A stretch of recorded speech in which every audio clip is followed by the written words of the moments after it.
اما بعد فاعوذ باللہ من الشیطان الرجیم بسم اللہ الرحمن الرحیم لا یستوی منکم من انفق من قبل الفتح وقاتل اولئک اعظم درجۃ من الذین انفقوا من بعد وقاتلوا کلا وعد اللہ الحسنى واللہ بما تعملون خبیر۔ صدق اللہ العلی العظیم و صدق رسولہ النبی الکریم ونحن على ذلك من الشاهدين والشاكرين والحمد لله رب العالمين۔ اللهم صل وسلم وبارك على سيدنا محمد وآله وصحبه كما تحب وترضى عدد ما تحب وترضى۔ استغفر الله ربي من كل ذنب وأتوب إليه۔ استغفر الله ربي من كل ذنب وأتوب إليه۔ استغفر اللہ ربی من کل ذنب واتوب الیہ۔ آپ کے اجتماع میں اللہ نے شرکت کی توفیق دی، یہ میرے لیے سعادت ہے۔ میں اس وقت ذرا تکلیف میں ہوں، سینے میں بوجھ ہے اور خاصی گرانی ہے، اس لیے بہت آہستہ آہستہ دو چار باتیں آپ کی خدمت میں عرض کرتا ہوں، آپ توجہ فرمائیں گے۔ یہ سلسلہ جو آپ حضرات نے شروع کیا ہے الحمدللہ بہت مفید ہے۔ نوجوان مقابلے میں آ کے مطالعہ کرتے ہیں، معلومات مہیا کرتے ہیں، پھر ان کی ادائیگی تحریراً و تقریراً مقابلے میں آ کے زیادہ اچھے انداز میں ہوتی ہے۔ اس طرح سے مختلف موضوعات پر نوجوانوں کا ذہن جو ہے وہ کھلتا بھی ہے اور آئندہ کام کرنے کے لیے تیار بھی ہوتا ہے۔ اللہ تعالیٰ آپ کے اس جد و جہد کو قبول فرمائے اور مزید ترقی نصیب فرمائے۔ اس اجتماع میں جو عنوان متعین کیا گیا ہے وہ ہے حضرت علی رضی اللہ عنہ کی شخصیت۔ اس پر بحث کرتے ہوئے لمبی بات تو میں کر نہیں سکوں گا، مختصر سی بات مختصر الفاظ میں کہتا ہوں۔ دو باتوں کو آپ پیش نظر رکھیں، کیونکہ یہ شخصیت ان شخصیات میں سے ہے کہ جن کے بارے میں لوگوں میں افراط و تفریط پایا جاتا ہے، اور جہاں افراط و تفریط ہو وہاں نقطہ اعتدال کو ملحوظ رکھنا بہت ضروری ہوتا ہے، اور اپنے اکابر کی یہی شان ہے۔ مشکوٰۃ شریف میں مناقب میں حضرت علی رضی اللہ عنہ کی منقبت میں ایک روایت ہے، خود حضرت علی رضی اللہ عنہ ہی اس کے راوی ہیں۔ علی رضی اللہ عنہ کہتے ہیں کہ سرور کائنات صلی اللہ علیہ وسلم نے کہا کہ علی تیرے اندر عیسیٰ علیہ السلام کی مثال موجود ہے، یعنی تو عیسیٰ علیہ السلام کی طرح ہے۔ عیسیٰ علیہ السلام کے بارے میں دو قسم کے گروہ گمراہ ہوئے، یہ اسی روایت میں ہے۔ عیسائیوں نے تعریف کے اندر افراد کیا اور درجے سے بڑھایا، اور ان کی طرف ایسے صفات کی نسبت کی جس سے ان کو الوہیت کی طرف لے گئے، بندگی سے نکال لیا۔ یہ افراد ہے جو عیسیٰ علیہ السلام کے بارے میں عیسائیوں نے اختیار کیا۔ وہ آپ کو معلوم ہی ہے، قرآن کریم نے ان کے عقیدہ نقل کیے ہیں، ثالث و ثلاثہ ہو یا ان اللہ هو المسیح ابن مریم ہو، یہ بندوں کی حدود سے نکال کر عیسیٰ علیہ السلام کو الوہیت کی حدود میں لے گئے۔ یہ تاریخ میں افراد ہے۔ اور دوسرا گروہ گمراہ ہوا یہود کا، جنہوں نے حضرت عیسیٰ علیہ السلام کے بارے میں انتہائی تفرید سے کام لیا، کوتاہی کی، حتیٰ کہ ان کی پاک دامن اماں پر حضرت مریم پر بھی تہمت لگائی، نعوذ باللہ، ان کو بھی غلط کردار کی حامل قرار دیا اور عیسیٰ علیہ السلام کو غلط فعل کا نتیجہ قرار دیا۔ انہوں نے اتنی کوتاہی کی، تو دو گروہ جو ہیں وہ گمراہ ہو گئے حضرت عیسیٰ علیہ السلام کی وجہ سے، محب مفرط اور عدو مفرط۔ ایک کو کوتاہی کے انداز میں گمراہ ہوا اور ایک تعریف کے انداز میں گمراہ ہوا، اور رسول اللہ صلی اللہ علیہ وسلم نے فرمایا کہ تیرے اندر علی کی مثال موجود ہے۔ دو گروہ تیرے بارے میں گمراہ ہوں گے، ایک وہی محب مفرط کہ بعض لوگ تو تیری تعریف اس انداز میں کریں گے کہ جیسے عیسائیوں نے عیسیٰ علیہ السلام کی اور بندوں کی حدود سے نکال کے الوہیت کی طرف لے گئے، یہ بھی ویسے گمراہ ہوں گے جس طرح سے عیسیٰ علیہ السلام کی تعریف کرنے والے گمراہ ہوئے۔ اور ایک گروہ تیرے بارے میں تفرید کا شکار ہوا، جیسے حضرت علی کہتے ہیں وہ میرے بارے میں اس قسم کی باتیں کریں گے، ایسے بہتان لگیں گے میرے اوپر جو میرے اندر موجود نہیں۔ تو جیسے عیسیٰ علیہ السلام کے بارے میں 2 گروہ گمراہ ہوئے، میرے بارے میں بھی 2 گروہ گمراہ ہوں گے۔ ایک میری تعریف کرنے والے میرے محب جو حد سے مجھے آگے بڑھائیں گے، اور ایک میرے دشمن جو میری طرف ایسی باتیں منسوب کریں گے جو میرے اندر موجود نہیں ہیں، اور خواہ مخواہ وہ میرے پہ تہمت اور بہتان باندھیں گے۔ ان 2 گروہوں کی نشاندہی خود حضرت علی رضی اللہ عنہ نے کی کہ یہ میری وجہ سے 2 گروہ جو ہیں یہ گمراہ ہوں گے۔ تو آپ جانتے ہیں کہ عیسیٰ علیہ السلام کے بارے میں صحیح عقیدہ کیا تھا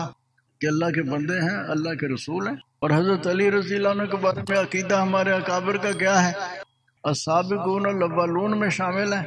من المہاجرین والانصار، قرآن نے کہا، اور سرور کائنات صلی اللہ علیہ وسلم کے گھر میں پرورش پائی، 9 سال کی عمر تھی جب ایمان لائے، اور بچوں میں سے سب سے پہلے ایمان لانے والے ہیں۔ بڑوں میں سے ابوبکر صدیق رضی اللہ عنہ سب سے پہلے ایمان لانے والے ہیں، عورتوں میں سے حضرت خدیجہ الکبریٰ سب سے پہلے ایمان لانے والی ہیں، چھوٹی عمر کے ایمان لانے والوں میں سے علی سب سے پہلے ایمان لانے والے ہیں۔ حضور کی زندگی میں پوری زندگی ساتھ رہے، 23 سال رسول اللہ صلی اللہ علیہ وسلم کی رفاقت رہی۔ مکہ میں جو مظالم باقی مومنوں نے برداشت کیے، انہوں نے بھی برداشت کیے۔ مدینہ منورہ میں آنے کے بعد ہر غزوے میں شریک رہے، کسی غزوے میں پیچھے نہیں رہے۔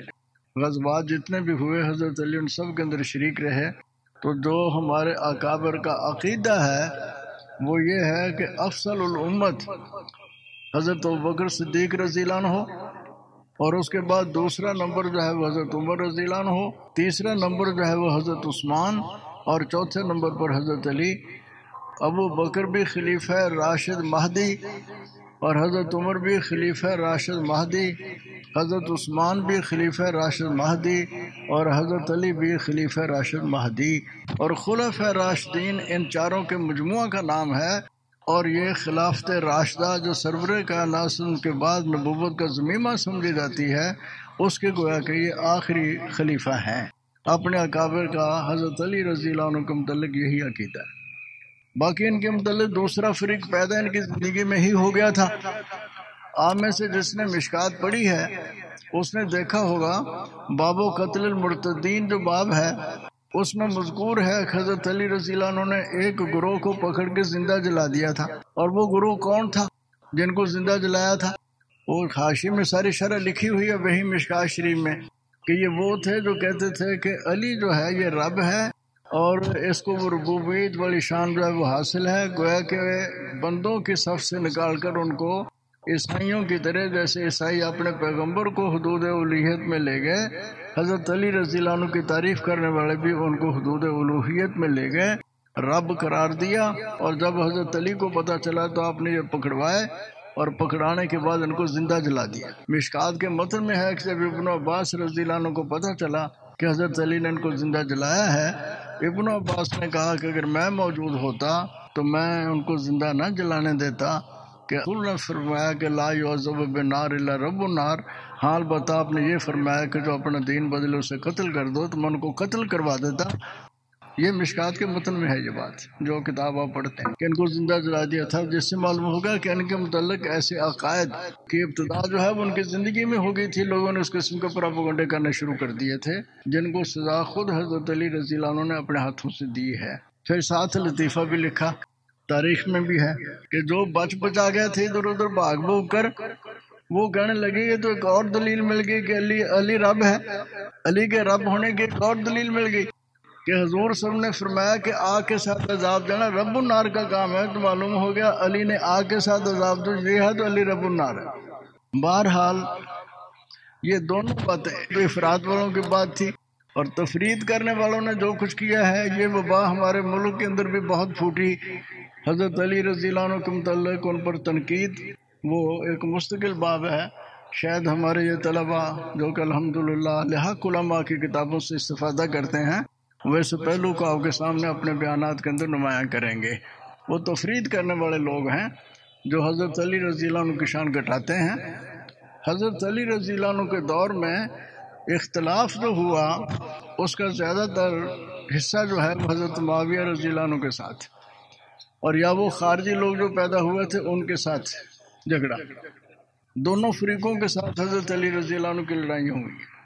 اور دونوں کا حقیقت پسندانہ جائزہ لینا آپ نوجوانوں کا کام ہے۔ جہاں تک حضرت معاویہ رضی اللہ عنہ کے متعلق ہمارا اور ہمارے اکابر کا نظریہ ہے وہ یہ ہیں کہ حضرت معاویہ رضی اللہ عنہ صحابی ہیں، سرور کائنات صلی اللہ علیہ وسلم کے کاتب وحی ہیں، اور آپ کی زوجہ مطہرہ ام حبیبہ اس کے بھائی ہیں، اس لیے یہ خال المومنین ہیں۔ ام حبیبہ ام المومنین، ان کے بھائی حضرت معاویہ، یہ سب مومنین کے ماموں لگے، بہت اعلیٰ درجے کے صحابی ہیں۔ حضور صلی اللہ علیہ وسلم نے ان کے لیے دعا کی کہ یا اللہ ان کو ہادی اور مہدی بنا۔ حضرت معاویہ رضی اللہ عنہ کہتے ہیں کہ حضور صلی اللہ علیہ وسلم نے مجھے ایک دفعہ کہا کہ معاویہ جب تو حاکم بن جائے تو عدل کرنا۔ مجھے اس وقت خیال آیا کہ شاید اللہ کی طرف سے میرے لیے کوئی موقع ایسا آنے والا ہے، تو حضور صلی اللہ علیہ وسلم کی پیشگوئی پوری ہوئی، ایک وقت میں ان کو اقتدار ملا۔ کیسے ملا وہ ایک تاریخی قصہ ہے، لمبا قصہ ہے، لیکن جب تقابل کریں گے آپ، تقابل میں بہت احتیاط کرنے کی ضرورت ہے۔ ایک ایسا صحابی جس نے صرف رسول اللہ کو ایک مجلس میں ایک نظر سے دیکھا ہو، جس کی مثال ہے وحشی بن حرب، جو قاتل حمزہ ہے، حضرت حمزہ کا قاتل۔ فتح مکہ کے موقع پر اس کا خون حلال کر دیا گیا تھا کہ کہیں بھی ہو اس کو پناہ نہیں ہے، جہاں ملے اسے قتل کر دو۔ وہ بھاگ گیا تھا، بھاگنے کے بعد وہ کسی قوم کی طرف سے قاصد بن کے آیا کہ اس کو پتا تھا کہ حضور قاصدوں کو قتل نہیں کرتے۔ تو جب وہ سامنے آیا ہے اور اس نے ایمان کا اظہار کیا تو رسول اللہ صلی اللہ علیہ وسلم نے اس سے پوچھا تھا کہ تو وہی ہے جس نے میرے چچا حمزہ کو قتل کیا؟ تو انہوں نے جواب دیا تھا کہ یہ جیسے آپ نے سنا، یعنی جیسے آپ نے سنا ویسی بات ہے، میں ہی قاتل ہوں۔ تو رسول اللہ صلی اللہ علیہ وسلم نے اس کا ایمان تو قبول فرمایا، لیکن ساتھ یہ کہا کہ ہو سکے تو میرے سامنے نہ آیا کر، اپنے چہرے کو مجھ سے چھپا کے رکھ۔ بات وہی کہ جب تو سامنے آتا ہے تو چچا یاد آتا ہے، اس کے اوپر جو ظلم ہوا تھا وہ سارے کا سارا یاد آتا ہے۔ پھر واشی جو تھے وہ وہاں سے چلے گئے، پھر حضور کی زندگی میں سامنے نہیں آئے۔ اتنا سا ہوا ہے کہ سامنے آئے ہیں، ایمان لائے ہیں، اور رسول اللہ صلی اللہ علیہ وسلم نے فرمایا کہ تم میرے سامنے نہ آیا کر۔ یہ صحابی صحابہ کی جماعت میں سے ایک ایسا ہے کہ جس کے بارے میں صراحت ہے کہ ان کو بہت تھوڑا وقت حضور کی مجلس میں ملا ہے، حضور کو دیکھا ہے اور ایمان لائے۔ اہل سنت والجماعت کے عقیدے کے مطابق پوری دنیا کے اولیاء اللہ غوث قطب اکٹھے کر لو، وحشی کے درجے کو نہیں پہنچ سکتے۔ وحشی کا درجہ سب سے اوپر ہے، صحابی کی نسبت کا مقابلہ کسی دوسرے کے ساتھ کیا ہی نہیں جا سکتا۔ تو جس نے 23 سال ساتھ گزارے ہیں اور دن رات ساتھ گزارے ہیں، بھائیوں کی طرح ہیں، داماد ہیں، بیٹوں کی جگہ ہیں، تو آپ جانتے ہیں کہ ان کی شان کتنی اونچی ہوگی۔ اس لیے حضرت معاویہ رضی اللہ عنہ کے ساتھ تقابل کرتے وقت حضرت معاویہ رضی اللہ عنہ کی شان کتنی اونچی ہوگی، جنہوں نے حضور صلی اللہ علیہ وسلم پر ایمان لایا، غزوات میں شریک ہوئے، سارے کے سارے کام ہوئے، وہ تو بہت بڑے صحابہ میں شامل ہیں۔ اس لیے اس تقابل میں اس بات میں احتیاط کرنی ہے کہ حضرت معاویہ رضی اللہ عنہ کی شان میں بھی کوئی کسی قسم کا لفظ ایسا نہ نکلے جس کے ساتھ کوئی کہہ سکے کہ ان لوگوں کے دل میں حضرت معاویہ کی عزت نہیں ہے۔ ان کے اختلافات بڑوں کے اختلاف ہیں، ہمیں دونوں کا احترام کرنا ہے اور کسی کے متعلق اپنے زبان سے ایسی بات نہیں کرنی، لیکن اس اختلاف میں ہمارا اور ہمارے اکابر کا قول صاف طور پر کتابوں میں مذکور ہے کہ ہم اس اجتہادی اختلاف میں حضرت علی رضی اللہ عنہ کو اولا بالحق سمجھتے ہیں، اور فضیلت کے لحاظ سے حضرت معاویہ رضی اللہ عنہ مقابلے میں حضرت علی کی برتری کا قائل ہے۔ جیسے میں نے کہا کہ ہم ساری امت میں 4 کو فضیلت دیتے ہیں اور ان کے مقابلے میں کوئی دوسرا صحابی نہیں ہے، تو حضرت علی باقی سب صحابہ کے مقابلے میں افضل ہیں۔ پہلے 3 جو ہیں، جیسے خلافت کی ترتیب ہے ویسی ان کی فضیلت کی ترتیب ہے، اور اس ترتیب کی طرف اشارہ اس آیت میں ہے جو میں نے آپ کے سامنے پڑھی۔ سورہ حدید میں یہ الفاظ ہیں، اللہ تعالیٰ فرماتے ہیں لا یستوی منکم من انفق من قبل الفتح وقاتل۔ فتح سے فتح مکہ مراد ہے۔ صحابہ کو 2 حصوں میں تقسیم کر دیا، ایک وہ ہیں جو فتح مکہ سے پہلے ایمان لائے اور حضور صلی اللہ علیہ وسلم کے ساتھ انہوں نے دین کے لیے خرچ بھی کیا اور حضور صلی اللہ علیہ وسلم کے ساتھ مل کر مشرکوں سے لڑے بھی، یہ ہیں من قبل الفتح۔ اور ایک ہے من بعد الفتح، مکہ کے فتح ہونے کے بعد، جب مکہ فتح ہو گیا تو لا ہجرت بعد الفتح اعلان ہو گیا،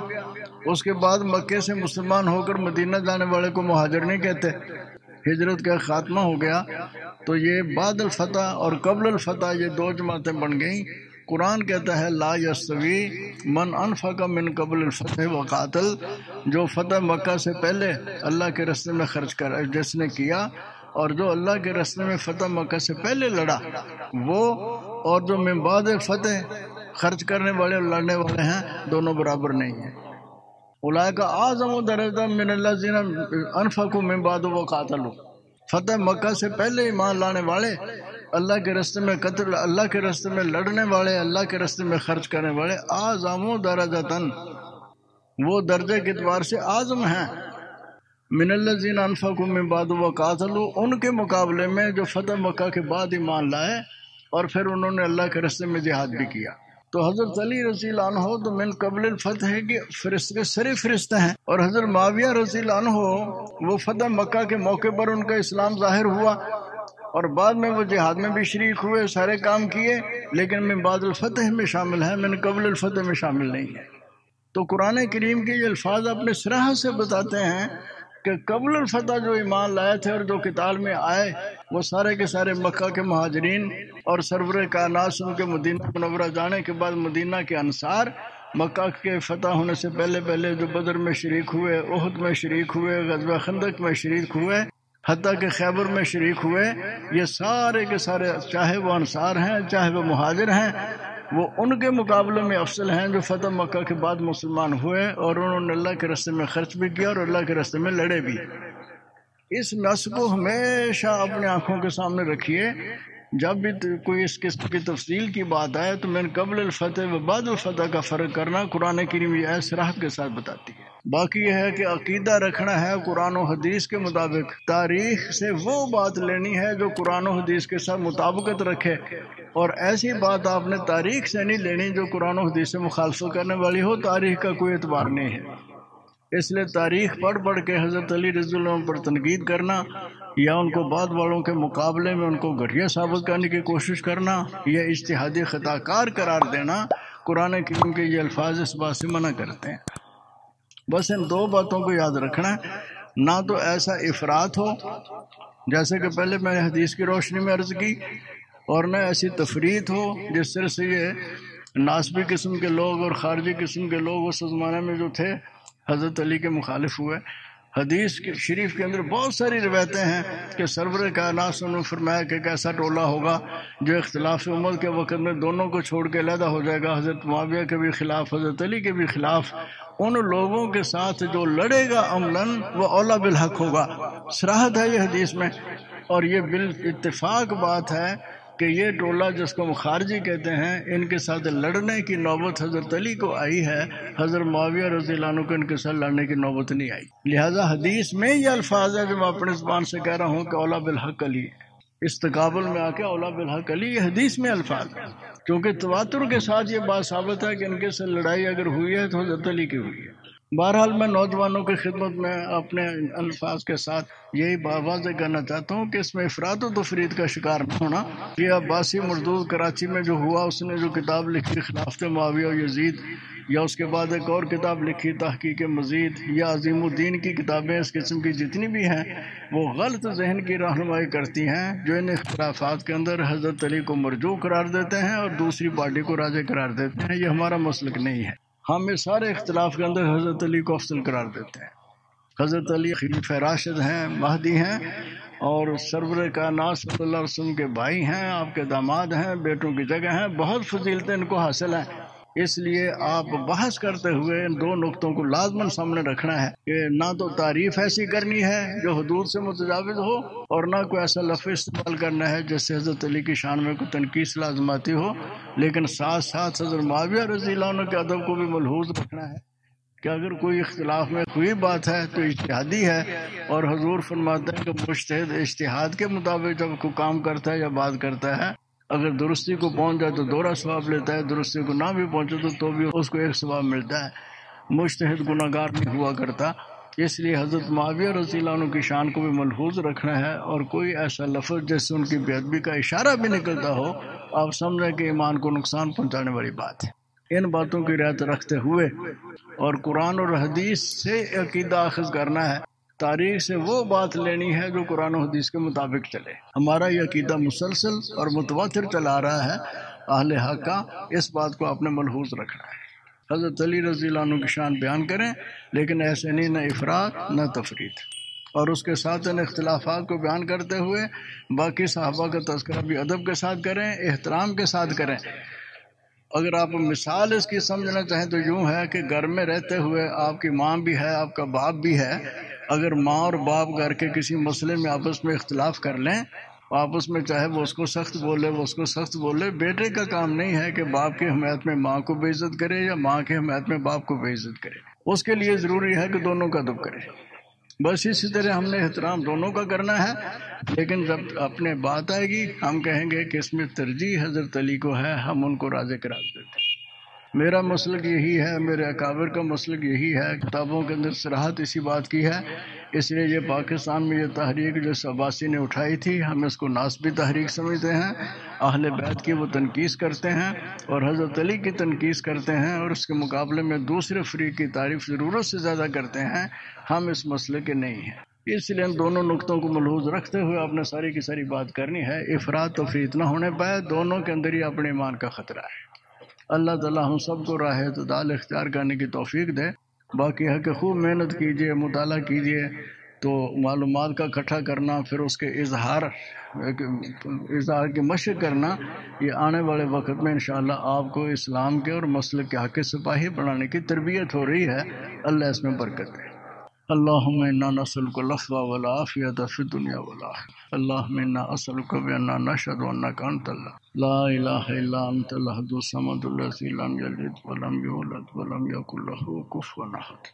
اللہم صلی وسلم وبارک علی سیدنا محمد وآلہ وصحبہ کما تحب وترضى عدد ما تحب وترضى۔ اللہم وفقنا لما تحب وترضى، اللہم وفقنا لما تحب وترضى، اللہم وفقنا لما تحب وترضى، اللہم فارج الحم کاشف الغم مجیب دعوت المضطرین الرحمن الدنیا والآخرہ، ترحمنا فرحمنا برحمت تغنینا بها الرحمت ونسوک۔ اللہم توفنا مسلمین والحقنا بالصالحین، اللہم توفنا مسلمین والحقنا بالصالحین۔ اللہم انا نسألک من خیر ما سألک منہ نبیک سیدنا محمد صلی اللہ علیہ وسلم،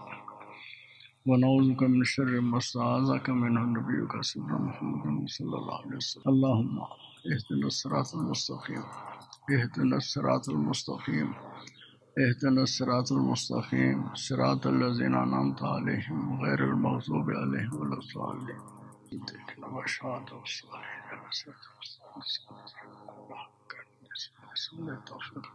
اللہم آمین صلی اللہ تعالی علی خیر خلق محمد وآلہ وصحبہ۔